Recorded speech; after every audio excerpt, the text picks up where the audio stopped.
10 at 10. Loved ones are grieving the loss of Sarah Root, but some family and friends say they are now preoccupied with frustrations with the justice system. Our Lena Talat sat down with one of her closest friends on why Sarah would want to see change. You get a call one day and hear that a loved one of yours has been in a bad accident.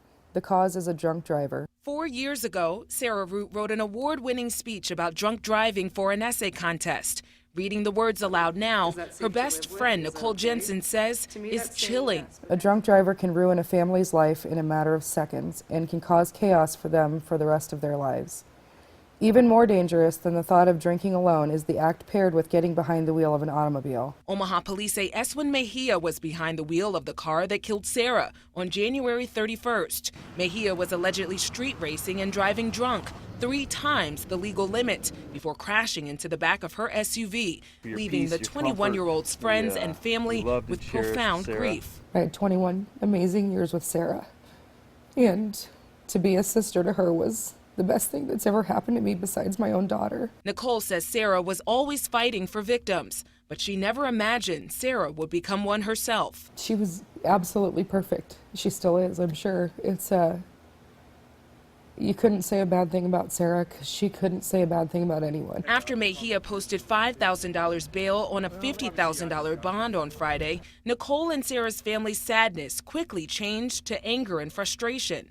They're trying to find out, how a week, not even a week that Sarah's been gone, this man that took her life is out on bail for an amount that costs less than her funeral. Mejia is charged with motor vehicle homicide and if convicted could spend 20 years in prison. But Nicole says that Mejia is not still in jail feels like a slap in the face. He would just have to sit there and wait for his trial. We have to wait for the day that we ever get to see Sarah again. We have to wait to find answers on what happened to a 21-year-old Blessing that night. She says the family now plans to fight for tougher legislation for crimes just like this and put pressure on judges to set stiffer bond amounts.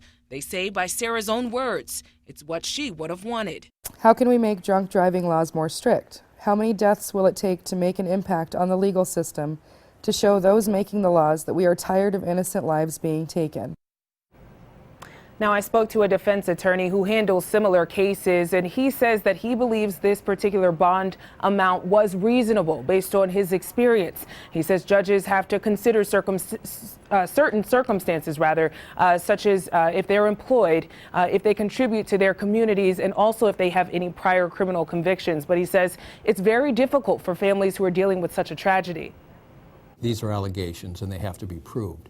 The purpose of a bond is not to punish someone ahead of when he has an opportunity to present his side of the case. Those are serious facts, and this is a horrible case. But the young man right now is presumed innocent. That's our law. And Lena, when will Mejia be back in court? Mallory, he will have his preliminary hearing on February 26th. All right, thank you. That's Lena Talat reporting live tonight.